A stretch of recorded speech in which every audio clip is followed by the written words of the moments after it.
Olá, povo santo, a paz do Senhor a todos. Este é o canal Semeando a Palavra. Nós vamos a mais uma mensagem da Palavra do Senhor, mas eu quero te convidar primeiramente para que você não esqueça de deixar o seu like, não esqueça de compartilhar esta mensagem com as suas redes sociais, com os seus contatos e principalmente se inscreva no canal se você ainda não é inscrito. Você fazendo isso, você vai estar nos ajudando a semear a santa palavra do Senhor. Amém? Nós vamos agora para uma breve vinheta e logo em seguida estaremos dando início a mais uma mensagem. Aguarde só um minutinho.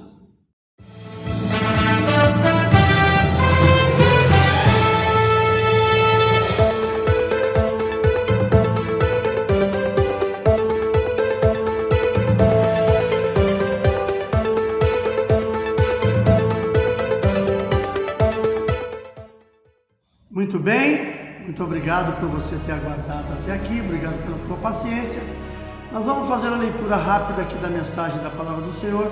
Se você estiver de posse da sua Bíblia, abra comigo no livro de Provérbios, capítulo 3, nós vamos ler os versos 5 e 6.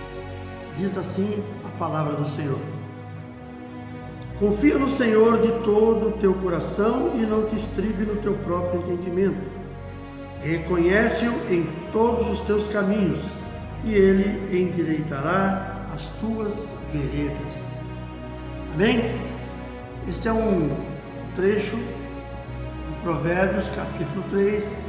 Provérbios foi escrito por rei Salomão, o rei mais sábio que a história conta, né? Não somente a Bíblia, mas a história em si, a história da humanidade, ela fala dele.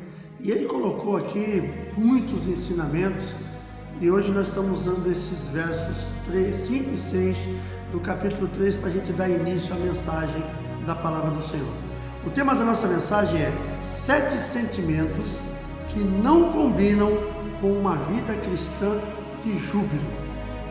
Nós estamos agora aqui no nosso ministério, nós estamos vivendo agora nesse segundo semestre a campanha, começamos agora nesta semana, a campanha do júbilo na vida cristã. Então, eu já venho trazer aqui uma pincelada sobre aquilo que a gente tem. Claro que os temas não são só esse que eu estou falando, vão ser outros 6, além desse. O primeiro é vida cristã, é júbilo na vida cristã, e virão outros a seguir, são 7 semanas no total. Mas o que eu quero trazer com isso? Eu quero trazer com isso aqui nessa palavra um ensinamento, porque é uma coisa muitas vezes até curiosa, às vezes não muito bem compreendida, como é a vida do homem e da mulher de Deus, ou como deveria ser. Às vezes a gente está na igreja, está ouvindo a palavra, mas não está sabendo lidar com ela. Talvez a palavra, por mais que ela seja bem apresentada, a pessoa não encontra muitas vezes ali uma forma dela se enquadrar naquilo lá. E às vezes essa palavra que a gente ouve, ela está nos trazendo uma direção, só que a gente não consegue entender. Então, por isso que eu estou trazendo alguma coisa aqui. Nós vamos falar sobre júbilo. Eu vou explicar um pouquinho o que significa júbilo na Bíblia, e por isso esse tema de 7 sentimentos que não combinam com uma vida de júbilo. Ou seja, se você tem esses sentimentos que eu vou mostrar aqui, você precisa fazer uma autoanálise e ver o que precisa ser mudado na sua vida, na sua história, para que realmente você tenha esse júbilo que a palavra de Deus diz que você tem que ter. Então nós vamos ver rapidamente o que é júbilo primeiramente. Júbilo é um estado de imensa alegria e felicidade transbordante. Não se trata de simples animação, mas do fruto de algo positivo, com a impossibilidade de alguém nesse estado sentir ódio, sentir desamor, sentir indiferença, ansiedade, inveja ou qualquer outro sentimento negativo. Se a pessoa está vivendo este júbilo na sua vida cristã, essas coisas ela não vai sentir. Ela não vai ter esse sentimento de inveja, de ódio, desamor, insatisfação, incerteza, ansiedade, nada disso. Ela precisa, então se ela sente alguma dessas coisas, ela precisa analisar melhor o que ela está vivendo e mudar aquilo que precisa ser mudado. Porque quando nós tomamos a decisão, porque veja bem, é uma coisa que a gente ensina muito e às vezes as pessoas são difíceis de entender. Quando a gente fala de amor, por exemplo, na Bíblia, poxa, o amor de Deus é uma coisa fantástica. Quando a gente lê o livro de João 3,16, que diz que Deus amou o mundo de tal maneira que mandou seu Filho unigênito para que todos aqueles que creem nele não pereçam, mas tenham vida eterna. Isso é o amor ágape. Mas tem o amor que nós temos, que nós sentimos, amor que nós sentimos pelas pessoas, pela igreja, pela palavra de Deus e tal. Esse amor é um sentimento que nós precisamos determinar na nossa vida. Não é um sentimento que você compra de alguém. E às vezes é um sentimento que você vai ter que substituir um outro. Por exemplo, se alguém te fez alguma coisa errada contra você, e você passa de certa forma vamos dizer, a palavra mais certa é odiar aquela pessoa, você vai ter que substituir aquele ódio pelo amor. Mesmo que você sinta que o ódio está sendo muito maior, mas o amor ele tem que entrar naquele projeto. Ele tem que entrar naquele processo para substituir o ódio. Então nós precisamos entender que estes tipos de sentimento não são sentimentos que brotam dentro de mim e dentro de você. São sentimentos que são determinações nossas. Eu determino na minha vida que eu vou amar aquela pessoa. Eu determino que eu vou amar a palavra de Deus. Eu vou ler todos os dias. Eu vou buscar me inteirar de tudo aquilo que a palavra está me ensinando. E é isso que nós precisamos fazer. E quando se fala de júbilo, júbilo são sentimentos, é um sentimento, vamos dizer, único, que substitui todos os demais que eu falei, os sentimentos ruins. A pessoa que está vivendo uma vida cristã de júbilo, ela não vai ter ódio no coração dela, não tem lugar para isso. Não tem lugar para inveja, não tem lugar para desamor, não tem lugar, por exemplo, para ansiedade, não tem lugar para essas coisas, desânimo, nada disso é compatível com o júbilo na vida cristã. Então nós vamos tratar um pouquinho sobre isso. Quando juntamos o júbilo, que é a alegria, com a nossa vida cristã bem fundamentada na palavra de Deus, teremos uma existência gratificante, plena e duradoura. Isso é o que vai acontecer se você entender o que é o júbilo na sua vida cristã e você conseguir associar as duas coisas, que é o júbilo, que é a alegria, juntamente com a palavra de Deus, unindo esses dois, você vai ter uma vida totalmente diferente. Então, o que não combina com a vida de júbilo, na vida cristã? O que não combina com o júbilo na vida cristã? O primeiro tópico que eu quero trazer para nós está no livro de 2 Coríntios, capítulo 6, dos versos 14 e 15, que fala que nós não devemos nos colocar em julgo desigual. O que tem a ver as luzes com as trevas? Eu não estou lendo o versículo, mas é isso que ele está dizendo na realidade. O julgo desigual não trata-se de pecado, já começa por aí. Às vezes a pessoa pensa que estar em julgo desigual é estar pecando. Não necessariamente. Porque o julgo desigual, ele é você estar, por exemplo, você está participando de algo que não deveria. Você está envolvido com pessoas que talvez não sejam os mais adequados para você. Se você, por exemplo, vamos lá, você é homem, você é mulher, solteiro, você está numa igreja. Então, vamos supor que a igreja em que você está não tenham tantas pessoas da sua idade solteira. E você quer arrumar uma pessoa para assumir um compromisso, para constituir uma família. E a igreja onde você está não tem tantos jovens da sua idade, solteiro, que você pudesse se relacionar. Aí você faz o quê? Você vai e arruma uma pessoa lá no mundo, que faz faculdade contigo, que estuda contigo, que é um vizinho que mora lá perto e você conhece há muitos anos. Volto a dizer, não é pecado você se relacionar com essa pessoa. É até bom você ter um bom relacionamento, trazer essa pessoa para Cristo. Mas vamos supor que a pessoa não consegue trazer aquela pessoa para Cristo, mas sendo sexos opostos, resolve se relacionar através do namoro, chegando mais tarde até um casamento. Cometeu algum pecado com isso? Não tem nenhum pecado nisso. A situação aí é a diversidade do que um e outro vão viver dali para frente. Será que a pessoa que você colocou do seu lado, com quem você está se relacionando, será que essa pessoa ela vai seguir os mesmos princípios que você? Será que ela tem os mesmos princípios que a palavra de Deus ensina para você? Será que ela também tem? Pode ser que sim, mas pode ser que não. E aí você se coloca num jugo desigual. O que pode acontecer? Você se desviar dos caminhos do Senhor, você começar a ter uma postura diferente, você renomear as suas prioridades, tudo por causa daquele amor que você adquiriu fora da tua tribo, fora dos caminhos. Então, isso é jugo desigual. E o jugo desigual, como eu falei, não é pecado, mas se coloca você numa situação que de repente você vai... Eu tenho uma situação que aconteceu há anos atrás. Claro que a gente sabe que essas coisas muitas vezes acontecem. Um casal se conhece, nenhum dos dois conhece a Deus. Aí eles começam a namorar. Depois, um dos dois começa a ir para a igreja, o outro não aceita. Até aí, não tem julgo desigual, porque os dois antigamente, nenhum dos dois eram cristãos. Só que daí o que aconteceu? Aquela parte começou a ir para a igreja, se batizou, e a outra parte se revoltou. Começou inclusive a ameaçar. Tipo assim, se você for para a igreja, eu vou para o pagode, eu vou para o baile, eu vou passear com os amigos. Aí eu vou, como é homem, eu vou para o futebol.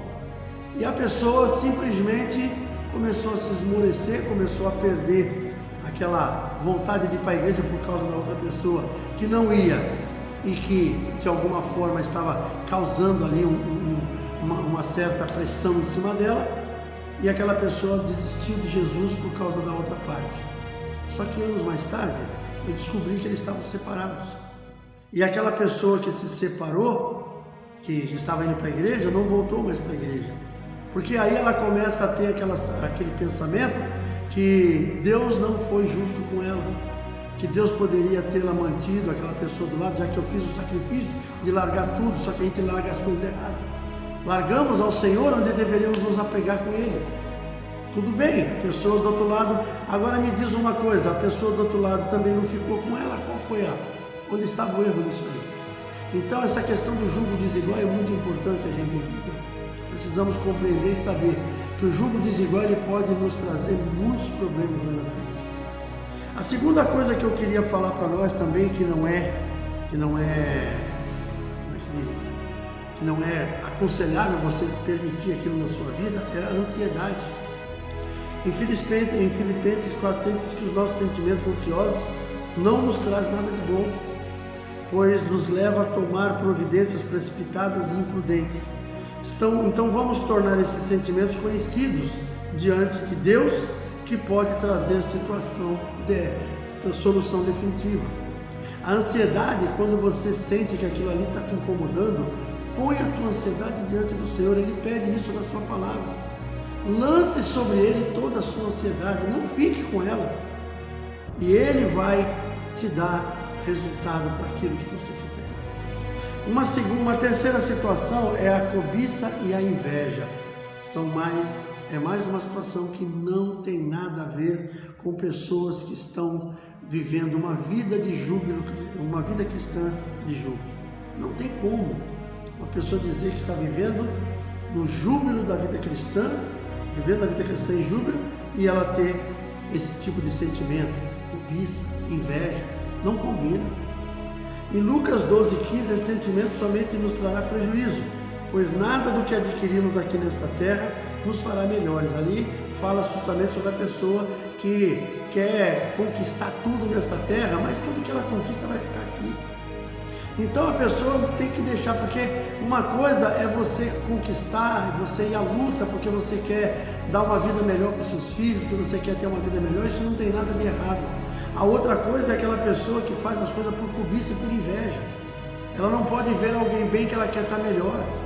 Então se ela pelo menos usar aquilo como exemplo, para que ela possa crescer. Poxa, o exemplo do meu irmão qual foi? Foi batalhar, foi estudar. Eu vou estudar também. Vou ver o que eu quero, o que se adapta melhor para mim na área profissional, e vou à luta. Eu vi pessoas fazendo sacrifício, vou sacrificar também. Vou me sacrificar no meu trabalho, vou fazer uma horinha extra, não vou deixar de estar na igreja, mas eu preciso trabalhar mais, eu preciso me esforçar mais, ter mais ânimo para aquilo. E a pessoa vai conquistar os seus objetivos. Agora, se a pessoa ficar olhando o que o outro faz e achando que o outro está indo bem e ela não, acontece igual aconteceu com o salmista Asaf, no Salmo 73, quando ele diz que ele quase se desviou do caminho quando ele viu a prosperidade do ímpio. É o que pode acontecer comigo e com você. se nós não dermos atenção apenas para o que é material, ao que a outra pessoa está conquistando, e a gente achar que nós somos, e aquilo é para nós também, e começar a ter inveja daquela pessoa. Não é esse o objetivo. Amém, queridos? Outra coisa, quarto tópico, confusão. Tiago 3,16 fala sobre isso. Uma vida cristã com júbilo nunca se colocará em confusão por inveja ou outro sentimento faccioso.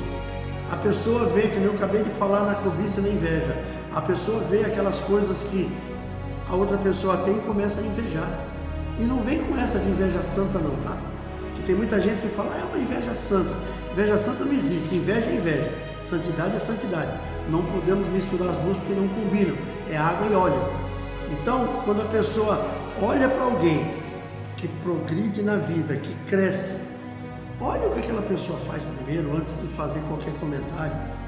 Aí você vê que uma pessoa faz e você veja se você está fazendo o mesmo. Veja se você está fazendo o mesmo, da mesma forma, com o mesmo entusiasmo. Às vezes acontece isso. Olhamos para as pessoas, muitas vezes hoje, que tem um bom patrimônio, a pessoa tem uma boa casa, às vezes tem até mais de uma, porque trabalhou, só que nós não vemos o que ela teve que ralar para poder chegar ali. E achamos que nós temos que ter a mesma coisa. A pessoa começa a ficar com inveja do outro porque o outro tem mais. Mas o que você fez para conseguir? Então não permita que isso aí se aloje no teu coração. Não podemos permitir isso acontecer. Essa confusão não pode existir na vida do homem e da mulher que vive uma vida cristã de júbilo. Porque o júbilo, como eu falei, é alegria. Alegria não tem inveja misturada no meio, não pode ter. A outra situação é a culpa. Nós não podemos ter culpa sobre nós. Não podemos permitir que o nosso íntimo, o nosso psicológico comece a lançar culpa sobre a gente. Nós sabemos que não é psicológico, é o próprio Satanás que usa de uma certa estratégia para poder dizer que você é culpado de alguma coisa. Nós temos um recurso que ele é infalível, que está no livro de 1 João capítulo 9. Ali diz que se nós confessarmos os nossos pecados, as nossas culpas ao Senhor, Ele é fiel e justo para perdoar a todos os nossos pecados e nos redimir de toda injustiça. Então o que nós estamos esperando? Não adianta ficar se lamentando pelos cantos. Vamos colocar no joelho tudo aquilo que nós sentimos que está errado em nós. Vamos colocar diante de Deus, porque Ele é quem vai trazer para nós esse alívio. Então não adianta a gente ficar aí arrumando culpado para as coisas. A outra situação que eu quero trazer para nós é depressão. Depressão também é algo que não combina com o sentimento de júbilo. No livro de Salmo 42:11 diz: por que estás abatido, ó minha alma? Por que você se entristece dentro de mim? Neste Salmo dos filhos de Corá, ele expõe a sua decepção, a sua depressão, mas entende que a sua alma, que a sua única saída é esperar naquele que pode curar todo tipo de enfermidade, seja física ou espiritual. Então, ele diz para a própria alma: por que estás abatido, minha alma? Espere em Deus, e no momento oportuno, Ele há de cumprir a sua promessa de cura, de libertação. Então nós não podemos ficar achando que essas coisas que estão em nós fazem parte. Não tem jeito, tem que ser assim. Não tem isso não. Nós não nascemos para viver debaixo de depressão, de ansiedade, de cobiça, de inveja, nada disso. Essas coisas são coisas que acontecem porque nós permitimos. Nós permitimos. E a gente sabe muito bem que isso aí não tem a ver com o lugar onde você mora, não tem a ver com a casa que você mora, com o trabalho que você faz durante a semana, durante o dia, durante todo o mês, para poder ganhar o seu pão de cada dia. Porque quem faz o ambiente em que está é a própria pessoa.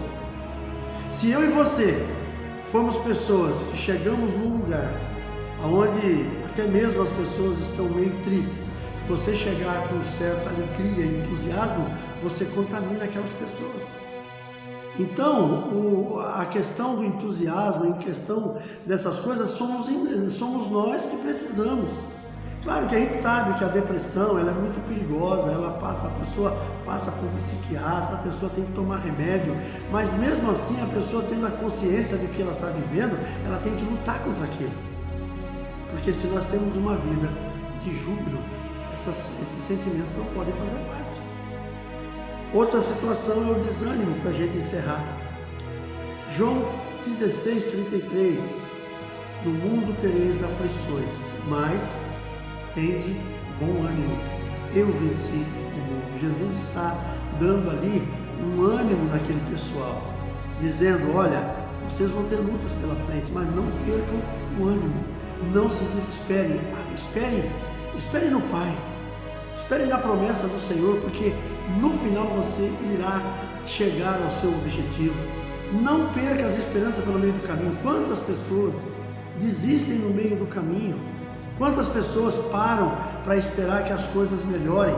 Eu tenho uma frase que eu costumo falar, eu aprendi essa frase quando eu era criança. Criança que eu falo fazia primário, não me lembro, primário, começo do ginásio, quinta série, sexta série, estava com 12, 13 anos, eu aprendi essa frase que diz o seguinte: o homem que para esperando que as coisas melhorem, o dia que pensar em recomeçar, vai notar que aqueles que não pararam estão tão longe que jamais poderão ser alcançados. É essa a essência do negócio. Se eu parar esperando que as coisas melhorem, nunca mais eu vou conseguir voltar ao que eu estava antes. Eu posso conseguir outras coisas, mas com maior dificuldade. Você pensa, por exemplo, na parte que nós vivemos na nossa geração, na nossa juventude, que nós temos oportunidade de estudar. Muitas vezes solteiros, às vezes trabalha, ajuda em alguma coisa em casa, os pais muitas vezes não precisam da nossa ajuda, não exigem nada, apenas o trivial para que a gente possa valorizar o lar também, porque é necessário. Aí a pessoa tem a oportunidade de estudar. Pô, ela começa a estudar, está indo bem, poxa, estou fazendo um curso técnico, vou fazer uma faculdade. De repente aquela pessoa se ilude com um namorado, uma namorada, daqui a pouco resolvem casar e não terminou os estudos ainda. O que acontece com uma pessoa dessa? Nada de mal, apenas ela vai começar uma vida familiar. Vida familiar, ela vem acompanhada de uma série de situações. Vida familiar passa a ter compromisso que você não tinha antes. Hoje você vai ter compromisso com as contas da casa, com o alimento da casa. Mesmo que seja homem ou mulher, os dois juntos vão ter isso. E aí começam as dificuldades, a faculdade custa caro. Às vezes tem o carro, poxa, eu vou ter que me desfazer do meu carro porque eu tenho que fazer a faculdade. Não, eu vou manter o carro, vou parar a faculdade. E aí o tempo vai passando, chega uma época, depois de 10, 15 anos, a pessoa fala, poxa, por que eu parei de estudar? Aí ela vai recomeçar. Quando ela recomeça, ela vai notar que aqueles que não pararam estão tudo formados. E já estão com ótimo conhecimento naquela área que eles se formaram. Muitas vezes já profissionais que já se renomaram, já se tornaram conhecidos e você ainda não conseguiu terminar a sua faculdade. Eu estou usando os estudos como um exemplo, mas isso é em tudo, sabe? A pessoa muitas vezes ela começa, compra ela tem a oportunidade de comprar um terreninho, não, lá é longe, não vou para aquele lado lá não. Não vou para aquele lado, fica longe da minha família, longe do meu trabalho e tudo mais. Outras pessoas falam, eu vou, vai lá e compra. Anos depois, aquele lugar virou um bairro excelente. Chegou comércio, banco e tudo mais. Nós temos aqui na área continental de São Vicente um caso assim, Rio Branco. Anos atrás ninguém queria. Hoje quase ninguém consegue comprar uma casa lá. Ou um terreno, porque não é barato mais. No tempo que era vendido bem baratinho, muitas vezes a pessoa, eu não vou para aquele lugar, Deus me defenda, era o que muitos gente falaram. Mas quem acreditou e foi, investiu, hoje está bem. E isso é em tudo. Então a gente precisa entender que essa questão do desânimo não pode fazer parte da vida do homem e da mulher que tem uma vida cristã de júbilo. Jesus veio com a missão de salvar o povo que estava escravizado. O único engano que esse povo cometeu foi pensar que Jesus veio para libertar eles do jugo romano, mas não veio para isso, veio para libertar dos próprios pecados. O povo, de certa forma, estava desanimado e sem esperança. Por isso Jesus mostrava em seus ensinamentos que desanimar não seria a melhor forma, mas que olhassem para os seus exemplos. Vemos claramente o desânimo deste povo, que mesmo estando com Jesus em seus 3 anos e meio aproximadamente de ministério, após a crucificação, todos se dispersaram, acreditando que tudo havia acabado. Exemplo, os homens no caminho de Emaús. Então a gente vê, por exemplo, que Jesus ele veio para nos dar ânimo também. Então a gente precisa ver que esse desânimo não pode fazer parte da minha e da sua vida quando nós temos uma vida cristã de júbilo. Se nós queremos ter uma vida de júbilo, essas coisas não podem fazer parte. Existem outras coisas, mas essas principalmente. Nós temos que tirar isso da nossa vida. Se liberte dessas coisas, se liberte da depressão, do desânimo. Não se coloque em jugo desigual. Quando eu falo jugo desigual, é em algumas coisas. Não podemos também generalizar o negócio. A pessoa vai trabalhar numa empresa, porque o dono da empresa não é crente, só tem ímpio ali, ele também não fica. Não, peraí, também não é assim. Eu já vi muita gente ir trabalhar numa empresa, ele era cristão, o outro era ímpio, e lá ele faz a diferença. Ele faz a diferença naquele lugar. Nós precisamos ser assim. Ali é um caso diferente, ali é o meu sustento. É um caso que eu estou trabalhando naquela empresa, amanhã eu posso receber uma proposta e ir para uma outra. O jugo desigual é aquilo que você vai colocar, que vai viver a sua vida, que vai de alguma forma trazer para dentro da sua casa. Um casamento, jugo desigual. Amizades que podem te levar para lugares que você não deveria ir, jogo desigual. Não estou dizendo que você vai ser inimigo da pessoa, mas você não tem que viver a vida dela. Você não tem que compartilhar de certas coisas, porque existe muito disso. A pessoa muitas vezes se ilude com uma amizade. Nossa, amizade maravilhosa, esse meu, só que o amigo dele fala palavrão, bebe, fuma, gosta de gandaia, daqui a pouco ele começa a ir para os mesmos lugares, vai perdendo a essência. E quanto mais a gente se distancia de Deus, mais próximo do pecado nós ficamos. Então, pense muito bem nisso daí. Amém? Quero estar fazendo uma oração com você, encerrando essa mensagem, e que a gente possa fazer um bom uso dela, né? Que ela venha realmente trazer algo em nossos corações. Feche seus olhos, vamos orar. Pai querido, em nome de Jesus, eu quero te louvar e agradecer por esse momento, por esse tempo precioso, momento desta mensagem que podemos trazer para os nossos irmãos, e eu creio que ela possa trazer diferenças nas nossas vidas. Glorifica o teu nome através de cada um de nós, que essa mensagem possa encontrar guarida em cada coração, e que tudo, Senhor, seja para glorificar o teu nome. Te louvamos neste dia, em nome de Jesus. Obrigado por você ter me esperado até aqui. Que Deus abençoe sua vida. Um forte abraço, um beijo no coração, e até o próximo vídeo, permitindo Deus.